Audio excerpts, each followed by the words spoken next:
Hello दोस्तों, welcome back to my YouTube channel EDU update. So दोस्तों, हमेशा ही हम लोग बात करते रहते हैं कौन से कॉलेज में जाना चाहिए, कौन से एग्जाम्स हमें कवर करना होगा, क्या स्कोर हमें लाना होगा, किस तरीके से हम लोग को जॉब्स मिलेगी। सो दोस्तों, जॉब्स के ऊपर से ही हम लोग को याद आया कि आजकल मार्केट में एक जॉब आया है जिसका नाम, जो कि एक्सेंचर कंपनी द्वारा है। दोस्तों, एक्सेंचर आप कंपनी को आप जानते ही होंगे। दोस्तों, ये एक जानी मानी आईटी कंपनी है जो कि इंडिया में काफी ह्यूज मार्केट कवर करके रखी है। ये कंपनी एक्चुअल में आयरलैंड डबलिन की है, जहाँ पे उसका हेडक्वार्टर सिचुएटेड है। बाकी इनकी एक्सेंचर के ब्रांचेस आपको ऑल ओवर इंडिया में काफी जगह पे मिल जाएंगे। सारी मेट्रो सिटीज में ये एक्सेंचर कवर कर चुकी है। So, दोस्तों, आज की जो जॉब अपॉर्चुनिटी है इस फॉर एचआर कैंडिडेट्स। दोस्तों, इसके लिए आप कोई क्वालिफिकेशन रिक्वायर्ड नहीं है। दोस्तों, आपको ऐसा नहीं सोचना है कि अगर आपको एक जॉब में अप्लाई करना है तो आपको एचआर की एक्सपर्टीज होनी चाहिए। तो दोस्तों, नहीं। और इसके लिए मेजरली आपको कोई ईयर ऑफ एक्सपीरियंस भी नहीं चाहिए। So, दोस्तों, आप स्क्रीन पे देख पा रहे होंगे, ये एक्सेंचर का करियर का ऑफिशियल वेबसाइट है। सो दोस्तों, यहाँ पे देखिए, आप जानते हैं कि जैसे कि रोल आया है न्यू एसोसिएट एचआर ऑपरेशंस। सो ये है ओपनिंग। जॉब का आईडी नंबर है 140775 और यहाँ पे आप क्लिक करके अप्लाई कर सकते हो। तो दोस्तों, इस पेज का मैं लिंक आपको डिस्क्रिप्शन बॉक्स में डाल दूंगा। डिटेल में हम लोग डिस्कस करते हैं आगे। चल तो फिर देखते हैं। तो skills which are required is HR operations, learning delivery operations. So दोस्तों, जैसे कि यहाँ पे अगर आप नीचे देख पा रहे होंगे, ईयर ऑफ एक्सपीरियंस 0 to 1 दिया हुआ है। सो दोस्तों, यहाँ पे आपसे ज्यादा कोई उम्मीद नहीं रखी जा रही है। आपको यहाँ पे जो क्वालिफिकेशन है वो भी बिल्कुल भी कुछ नहीं मांगा है उन्होंने कि कोई स्पेसिफिक स्ट्रीम में ही आपको ग्रेजुएशन होना चाहिए। यहाँ पे क्लियरली दिया हुआ कि क्वालिफिकेशन आपका कोई भी graduation, any graduation will be preferable.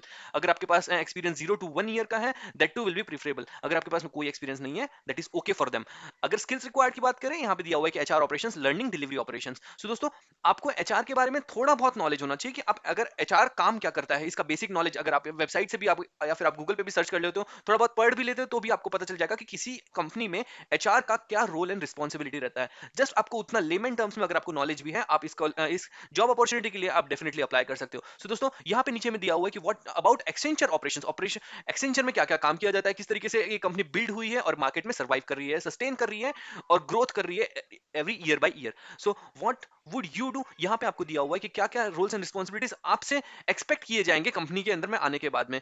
So HR का काम जैसे कि होता है रिक्रूटमेंट, जैसे कि होता है इनर टीम बिल्डिंग, जैसे कि होता है employ engagement in different opportunities, उसके बाद में होता है एम्प्लॉय मैनेजमेंट, उसके बाद में होता है स्किल्ड बिल्डअप, उसके बाद में होता है, कई बार होता है कि एचआर की ये भी रिस्पॉन्सिबिलिटी होती है किस तरीके से क्लाइंट हैंडलिंग हो रही है कंपनी में।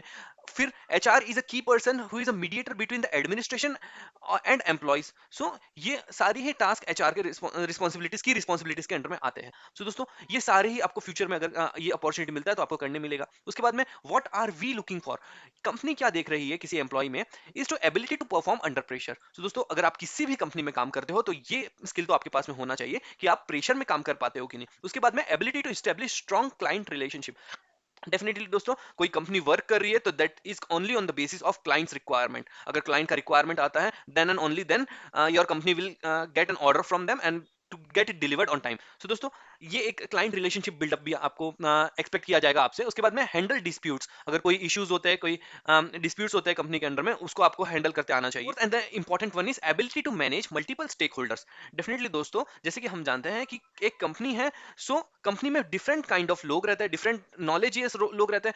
हर एक पर्सन का अपना अपना अलग एक्सपर्टीज रहता है। सो सभी को लेकर चलना, सभी को लेकर एक टास्क को कंप्लीट करवाना, ये भी एक एचआर का रिस्पॉन्सिबिलिटी होता है। उसके बाद में ability to meet deadlines. Definitely दोस्तों, अगर कोई डेडलाइंस आती है कंपनी की तरफ में, तो फिर उसे भी मीट करने का एक्सपेक्टेशन आपसे किया जाता है। सो दोस्तों, ये तो बेसिक्स रिक्वायरमेंट होता है किसी भी कंपनी में अगर आप जॉब के लिए अप्लाई करते हो। देन रोल्स एंड रिस्पॉन्सिबिलिटीज यहाँ पे दी हुई है। In this role you are required to solve routine problems largely through precedent and referral to general guidelines. Your primary interaction is within your teams and your direct supervisors. You will be given detailed instructions on all the tasks that need to be carried out, and decisions that you make will impact your work. You will need to be well versed with the basic statistics and terms involved in the day-to-day business and use it while discussing with the stakeholders. You will be working closely with project members to effectively deliver on the requirements, and last but not the least, you will be an individual contributor as a part of a team with a predetermined focus scope of work. Please note this role may require you to work in a rotational shift as well. तो दोस्तों, यहाँ पे ये भी एक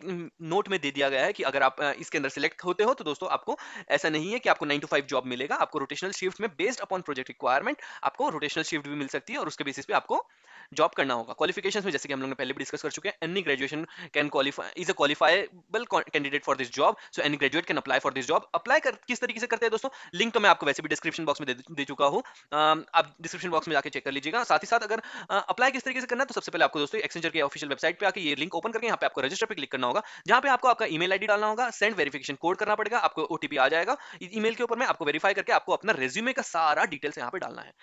once आप सारा detail डाल दोगे लॉगिन करके, उसके बाद में आपको अप्लाई का फाइनल बटन दिखेगा, जैसे कि मैं यहाँ पे आपको स्क्रीन पे दिखा पा रहा हूँ, वैसे ही आपके भी स्क्रीन पे दिख जाएगा। एक बार आप अप्लाई कर दोगे तो आपको वो एप्लीकेशन आपका सेंड हो चुका होगा और आपको मेल पे भी उसका कंफर्मेशन आ जाएगा। So further procedure will be taken care by Accenture team, Accenture HR team. So आपका इंटरव्यू कब होगा, किस तरीके से होगा, वो सारे डेडलाइंस आपको दे दी जाएगी। सो दोस्तों यही है एक्चुअल प्रोसीजर। और दोस्तों यहाँ जैसे कि मैंने आपको बताया कि 0 to 1 year of experience required. So दोस्तों कोई भी अप्लाई कर सकता है, तो प्लीज प्लीज प्लीज ये अपॉर्चुनिटी मिस मत कीजिएगा। आप डेफिनेटली आप यहाँ पे अप्लाई कीजिए, और इन बिटवीन भी कोई इशू आता है तो मुझे बताइए, मैं आपको हेल्प करने की जल्द से जल्द कोशिश करूंगा। सो दोस्तों आज के लिए बस इतना ही, धन्यवाद।